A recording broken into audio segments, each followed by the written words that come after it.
تو پہلے ان 4-5 چیزوں کے ذریعے وہ محفوظ کرتے تھے. یوں قرآن مجید عہد نبی میں ہی مکمل حفظ ہونے کے ساتھ ساتھ مختلف جگہوں پر لکھا ہوا موجود تھا. نیکسٹ لاسٹ ہمارے پاس ایک ہیڈنگ ہے عہد صحابہ کرام رضی اللہ تعالیٰ عنہم میں جمع و تدوین قرآن مجید. نبی صلی اللہ علیہ وسلم کی زندگی میں اگرچہ قرآن مجید مکمل کتابی شکل میں موجود تھا، تاہم حکومتی سرپرستی میں قرآن مجید کی نشر و اشاعت کا آغاز نہیں ہوا تھا. قرآن مجید کو سرکاری سرپرستی میں جمع کرنے کی ضرورت حضرت ابو بکر صدیق رضی اللہ تعالیٰ عنہ کے دور خلافت میں اس وقت محسوس ہوئی جب جنگ یمامہ میں قرآن مجید کے سینکڑوں حفاظ کرام شہید ہو گئے. اللہ تعالیٰ کی مدد سے مسلمانوں کو اس جنگ میں فتح نصیب ہوئی. یہ بھی پوچھا جا سکتا ہے کہ جنگ یمامہ میں فتح ہوئی تھی یا نہیں، تو ہمارے پاس لکھا ہوا ہے کہ ہاں جی ہمیں فتح نصیب ہوئی تھی. تاہم اس وقت یہ محسوس کیا گیا کہ اگر مستقبل میں اسی طرح حفاظ کرام شہید ہوتے رہے تو کہیں قرآن مجید کا کوئی حصہ ضائع نہ ہو جائے. حضرت ابو بکر صدیق رضی اللہ تعالیٰ عنہ نے حضرت عمر فاروق رضی اللہ تعالیٰ عنہ اور دیگر جلیل القدر صحابہ کرام کے مشورے سے قرآن مجید کی جمع و تدوین کا آغاز کیا. حضرت ابو بکر صدیق رضی اللہ تعالیٰ عنہ نے صحابہ کرام کے مشورے سے مشہور قاری قرآن حضرت زید بن ثابت رضی اللہ تعالیٰ عنہ کو اس عظیم کام کی تکمیل کے لیے منتخب کیا. تو یہ بھی ہم سے شارٹ میں یہ MCQs میں پوچھا جا سکتا ہے کہ کس کو انہوں نے منتخب کیا، تو ہمارا آنسر کیا ہوگا؟ حضرت زید بن ثابت کو. اب حضرت زید بن ثابت عہد رسالت میں وحی کی کتابت کا فریضہ انجام دیا کرتے تھے. حضرت زید بن ثابت کی سربراہی میں قائم کمیٹی نے مسلسل اور انتہائی محنت سے قرآن مجید کو ایک مصحف کی صورت میں جمع کیا. قرآن مجید کا یہ نسخہ حضرت ابو بکر صدیق رضی اللہ تعالیٰ عنہ کے پاس موجود رہا. آپ کی وفات کے بعد حضرت عمر فاروق کو منتقل ہوا اور عمر فاروق کی شہادت کے بعد ام المومنین حضرت حفصہ کی تحویل میں آ گیا. تو یہ بھی ہمارے پاس بہت امپورٹنٹ شارٹ پوچھا جا سکتا ہے کہ کس طرح یہ سلسلہ چلا حضرت ابو بکر سے حضرت عمر فاروق اور پھر حضرت عمر فاروق کی شہادت کے بعد حضرت حفصہ رضی اللہ تعالیٰ عنہ کے پاس کیا. حضرت عثمان رضی اللہ تعالیٰ عنہ کی عہد خلافت میں جب مختلف قراتوں اور لہجوں میں قرآن مجید کی تلاوت پر اختلاف پیدا ہوا تو انہوں نے ام المومنین حضرت حفصہ رضی اللہ تعالیٰ عنہ کے نسخے کی مختلف نقلیں تیار کر کے مختلف صوبوں کو بھجوا دی اور سب مسلمانوں کو ایک قرات پر متحد کر دیا. سو اسٹوڈنٹس یہ تھا ہمارے پاس چیپٹر نمبر 1 جس کی ہم نے ریڈنگ کی ہے، اور ایک بہت چھوٹا سا اور آسان سا چیپٹر تھا، بہت بیسک چیزیں اس میں لکھی تھی. تو اب ہم مشق کی طرف جاتے ہیں کہ مشق میں کیا ہے. پہلا سوال ہے ہمارے پاس، لفظ قرآن کا معنی ہے. آپشن الف ہے کثرت سے پڑھی جانے والی کتاب، صبح کے وقت پڑھی جانے والی کتاب، محفوظ کتاب یا آخری کتاب. ابھی ہم نے فرسٹ پیراگراف میں دیکھا کہ قرآن کا جو مطلب ہے وہ ہے کثرت سے پڑھی جانے والی کتاب. تو آپشن الف جو ہے وہ اس کا درست جواب ہوگا. دین ہمارے پاس آ جاتا ہے MCQ نمبر 2 ہے، وہ کیا کہتا ہے تمام مسلمانوں کو ایک قرات اور لہجے پر متفق کرنے والی شخصیت ہے. ابھی ہم لوگوں نے ریڈنگ ختم کی، یہ لاسٹ پیراگراف میں اس کا جواب بھی موجود ہے. آپشن الف ہے حضرت عمر فاروق رضی اللہ تعالیٰ عنہ، آپشن بی حضرت عثمان غنی رضی اللہ تعالیٰ عنہ، جیم حضرت علی کرم رضی اللہ تعالیٰ عنہ اور حضرت زید بن ثابت رضی اللہ تعالیٰ عنہ. تو آپشن درست جو ہے وہ ہے بی آپشن ہے حضرت عثمان رضی اللہ تعالیٰ عنہ. MCQ نمبر 3 کس جنگ میں قرآن مجید کی حفاظ کرام کثیر تعداد میں شہید ہوئے؟ یہ میں نے آپ کو پیچھے انڈرلائن بھی کروایا کہ آپ سے MCQ سے پوچھا جا سکتا ہے اور دیا بھی گیا ہے. پہلا ہے جنگ یمامہ، جنگ یرموک، جنگ قادسیہ یا پھر جنگ جمل. آپشن الف جو ہے وہ اس کا درست جواب ہے. حکومتی سرپرستی میں حضرت ابو بکر صدیق رضی اللہ تعالیٰ عنہ کی طرف سے قرآن مجید کی جمع و تدوین کے لیے سربراہ مقرر کیے گئے. کون سربراہ مقرر کیا گیا؟ حضرت زید بن ثابت. بی آپشن ہے حضرت عبداللہ بن مسعود، جیم حضرت سامہ بن زید اور دال آپشن ہے حضرت عبداللہ بن عمر.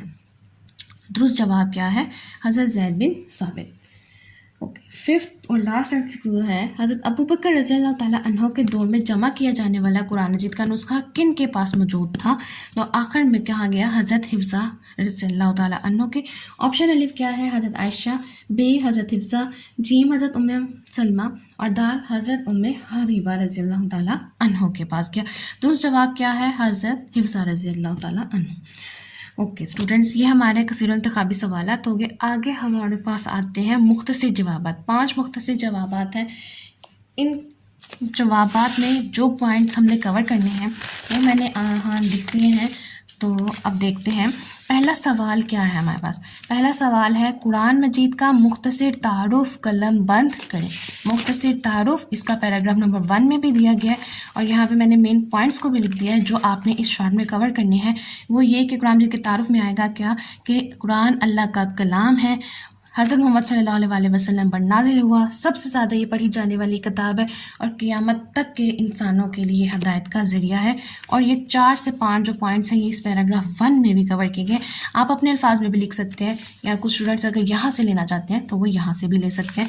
اور ہم کیا لکھیں گے کہ قرآن مجید اللہ کا کلام ہے جو ہمارے آخری نبی ختم النبیین حضرت محمد مصطفیٰ صلی اللہ علیہ وسلم پر نازل ہوا، اور یہ دنیا میں سب سے زیادہ پڑھی جانے والی کتاب ہے، اور یہ قیامت تک کے تمام انسانوں کے لیے ہدایت کا ذریعہ ہے.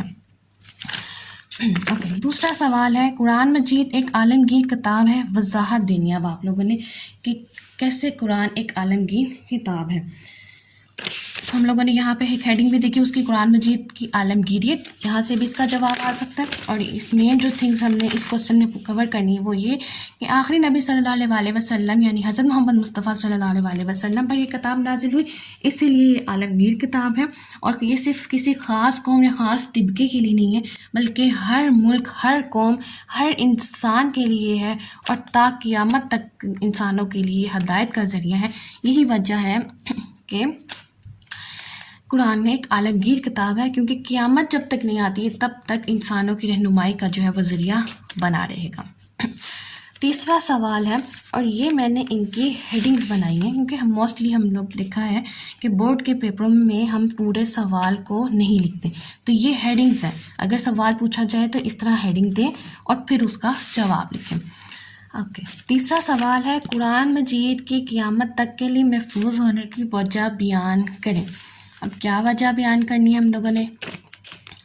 اس کا جواب یہاں پہ بھی لکھا گیا ہے، آپ اس آیت کو بھی شامل کر سکتے ہیں تاکہ آپ کا کوسچن زیادہ خوبصورت ہو جائے. تو قرآن کی حفاظت کی وجہ میں جو ہم لوگوں نے 2 پوائنٹس کور کرنے ہیں وہ کیا ہے؟ قیامت تک انسانوں کے لیے جو ہے یہ ہمارے پاس ہدایت اور رہنمائی کا ذریعہ ہے، اس لیے اس کو محفوظ کرنے کے لیے اللہ تعالیٰ نے اس کی حفاظت کا ذمہ خود لیا ہے. اور یہ بھی آ سکتا ہے کہ جو پہلے کتابیں، قرآن سے پہلے جتنی کتابیں نازل ہوئی تھیں، تورات، زبور، انجیل، جتنی قرآن جو تھیں کتابیں آئی تھیں وہ محفوظ نہیں تھیں، ان میں لوگوں نے اپنے حساب سے رد و بدل کر دیا تھا. یہی وجہ ہے کہ قرآن کی حفاظت کا ذمہ اس وجہ سے بھی اللہ نے خود لیا ہے، کیونکہ قرآن ایک عالمگیر کتاب ہے، تمام انسانوں کے لیے رہنمائی کا ذریعہ ہے. تو اس کی حفاظت کا ذریعہ جو ذمہ ہے وہ ہمارے خدا اللہ تعالیٰ نے خود لیا ہے، تاکہ اس میں کوئی تبدیلی نہ ہو سکے. جو قرآن نازل ہو گیا ہے تا قیامت جو اس میں احکامات جاری ہوئے ہیں یہ وہی رہیں گے، کوئی اس میں تبدیلی کرنے کا اہل نہیں ہے اور کوئی بھی تبدیلی نہیں کر سکتا. سوال نمبر 4 آ جاتا ہے قرآن مجید کا اعجاز تحریر کریں. ہم نے قرآن مجید کا اعجاز تحریر کرنا ہے. ہیڈنگ ہم دیں گے قرآن کا اعجاز، اور اس میں جو ہم لوگوں نے چیزیں ایڈ کرنی ہیں وہ ہم یہاں سے دیکھ سکتے ہیں. یہاں پہ یہ ایک لائن جو ہے وہ دی گئی ہے. مین پوائنٹ جو ہم کور کریں گے وہ یہ کہ اس میں بہت سارے الفاظ اور معلومات ہیں جو اس کے اعجاز ہونے کی دلیل ہے، اور اس کو پڑھ کر ہمیں لذت اور سرور حاصل ہوتا ہے، کبھی کوئی اکتاہٹ نہیں ہوئی.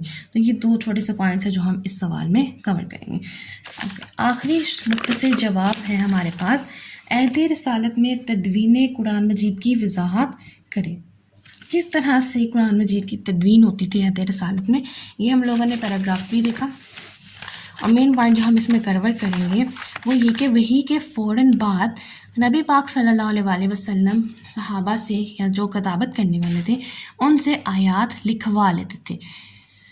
ہمیں یہ بھی پتہ ہے کہ صحابہ کرام یاد بھی کر لیتے تھے، لیکن لکھوایا اس لیے جاتا تھا تاکہ کوئی حصہ گم نہ ہو جائے، کوئی ادھر ہو یعنی کہ خراب نہ ہو جائے، کچھ بھول نہ جائے. کہاں لکھا جاتا تھا؟ پتھر کی سلوں پر، چمڑے پر، کھجور کی چھال پر، اونٹ کے شانے کی ہڈیوں پر جو تھا وہ قرآن لکھا جاتا تھا.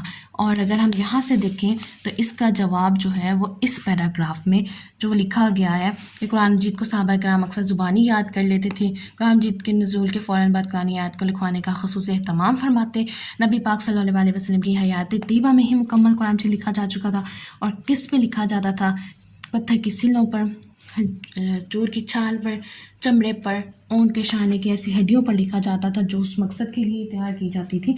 تو یہ جو تھی عہد رسالت میں تدوین قرآن مجید. بہت آسان سے شارٹ کوسچن ہے، بہت سیدھے سے سوال انہوں نے پوچھے ہیں. اگر آپ لوگ بہت اچھی طرح ریڈنگ کر لیتے ہیں تو آپ کو سوال کے جواب ڈھونڈنا یا لگانا اور لکھنا کوئی مشکل چیز نہیں ہوگی. اوکے اسٹوڈنٹس، اب لاسٹ کوسچن آ جاتا ہے ہمارے پاس، تفصیلی جواب دیں. بورڈ میں جو ابھی تک ایکسپیکٹڈ پیپر پیٹرن ہے اس کے مطابق آپ سے 2 سوالات کے جوابات پوچھے جائیں گے. دیے جو ہیں وہ 3 سوالات دیے جائیں گے اور 2 کے آپ نے جواب دینے ہوں گے. تفصیلی جواب میں کیا کہتا ہے کہ عہد صحابہ کرام میں جمع و تدوین قرآن مجید کے احوال بیان کریں. اب آپ نے عہد صحابہ کرام میں جمع و تدوین دونوں کے احوال بیان کرنے ہیں اور اس کا جواب اس پیراگراف میں موجود ہے. بلکہ یہ پورا جو پیراگراف ہے یہ آپ کا تفصیلی سوال کا جواب بنے گا. پہلے آپ تعارف بھی دے سکتے ہیں. اس کو لکھنے کا طریقہ اگر آپ کو بتاؤں تو بہت سے بچے ہوتے ہیں جن کو نہیں آتا، وہ بالکل ڈائریکٹ آنسر لکھنے کی کر دیتے ہیں. بالکل ڈائریکٹ آنسر لکھیں گے تو آپ کا یہ عموماً جو ہے وہ 1 پیج اس کا جواب جو آئے گا وہ آئے گا، تو وہ کافی کم ہوتا ہے. تو ہم کیا کریں گے، ہم لوگ جمع و تدوین قرآن سے پہلے ہم قرآن کا تھوڑا سا تعارف دے دیتے ہیں، تھوڑا سا اس کی محفوظ ترین کتاب کے بارے میں بتا سکتے. عہد رسالت میں تھوڑا سا بتاتے، میں یہ نہیں کہہ رہی کہ آپ پورا چیپٹر ہی لکھ دیں، آپ مین ہیڈنگ دے کے اس کے اندر 1 سے 2 لائنس میں اس کو ایکسپلین کر دیں تاکہ جو ایگزامنر آپ کا پیپر چیک کرے اس کو پتہ ہو کہ بھئی ہاں بچے کو پیپر آتا ہے، اسے پتہ ہے کہ کیا لکھنا ہے. اس کی بجائے کہ آپ ڈائریکٹ، اگر کوئی بچہ ڈائریکٹ آنسر بھی لکھتا ہے تو میں یہ نہیں کہہ رہی کہ وہ غلط ہو جاتا ہے، لیکن اگر آپ زیادہ اچھا امپریشن ڈالنا چاہتے ہیں اور بہت اچھے مارکس سیکیور کرنا چاہتے ہیں، فل مارکس سیکیور کرنا چاہتے ہیں، تو آپ کو تھوڑی سی ایڈیشن خود سے کرنی پڑے گی. اور ایک اور چیز کہ جو بھی سوال آپ کو پوچھا جائے ایٹ لیسٹ اس کے سوال کے اختتام پہ حاصل کلام کی ہیڈنگ ایک لازمی لکھے. حاصل کلام اور تعارف کی ہیڈنگ اگر آپ دے دیتے ہیں نا تو آپ کا کوسچن بہت اچھا ہے، پریزنٹیشن وائز تیار ہو جاتا ہے. تو دیکھتے ہیں کہ تفصیلی جواب میں کیا آئے گا کہ نبی پاک صلی اللہ علیہ وسلم کی زندگی میں اگرچہ قرآن مجید مکمل کتابی شکل میں موجود تھا، تاہم حکومتی سرپرستی میں قرآن مجید کی نشر و اشاعت کا آغاز نہیں ہوا تھا. قرآن مجید کو سرکاری سرپرستی میں جمع کرنے کی ضرورت حضرت ابوبکر صدیق رضی اللہ عنہ کے دور خلافت میں اس وقت محسوس ہوئی جب جنگ یمامہ میں قرآن مجید کے سینکڑوں حفاظ کرام شہید ہو گئے. یہاں پہ ہم ایڈنگ بھی بنا سکتے ہیں کہ قرآن مجید کی یعنی کہ تدوین کی ضرورت اور جمع کرنے کی ضرورت کب پیش آئی، ضرورت ہے تدوین یا جنگ یمامہ کے بعد، کوئی بھی ہیڈنگ ہم لوگ اس میں لکھ سکتے ہیں. اللہ تعالیٰ کی مدد سے مسلمانوں کو اس جنگ میں فتح نصیب ہوئی، تاہم اس وقت یہ محسوس کیا گیا کہ اگر مستقبل میں اس طرح حفاظ کرام شہید ہوتے رہے تو قرآن مجید کا کوئی حصہ ضائع نہ ہو جائے. پھر ہم لوگ لکھ سکتے ہیں کہ حضرت ابوبکر صدیق رضی اللہ تعالیٰ عنہ نے حضرت عمر فاروق رضی اللہ تعالیٰ عنہ اور دیگر صحابہ کرام کے مشورے سے قرآن مجید کی تدوین کا آغاز کیا. آپ لکھ سکتے ہیں کہ مشورہ کس سے کیا، ہیڈنگ دے سکتے ہیں مشورہ کہ کس سے مشورہ کیا، پھر مشورے اور پھر کن کو جو ہے اس کام کے لیے منتخب کیا گیا، تو وہ آ جائے گا حضرت زید بن حارث. جو ہیڈنگس اگر ہم بنا دیتے ہیں تو ہمارا کوسچن تو لینتھ میں بڑھ جاتا ہے اور ایک اچھا امپریشن ڈال دیتا ہے. پھر ہمارے پاس آ جاتا ہے حضرت زید بن ثابت کی. ہم ہیڈنگ دیکھ کے اس میں لکھ سکتے ہیں حضرت زید بن ثابت کا کہ انہوں نے وحی کی کتابت کا جو ہے فریضہ وہ بھی انجام دیا تھا.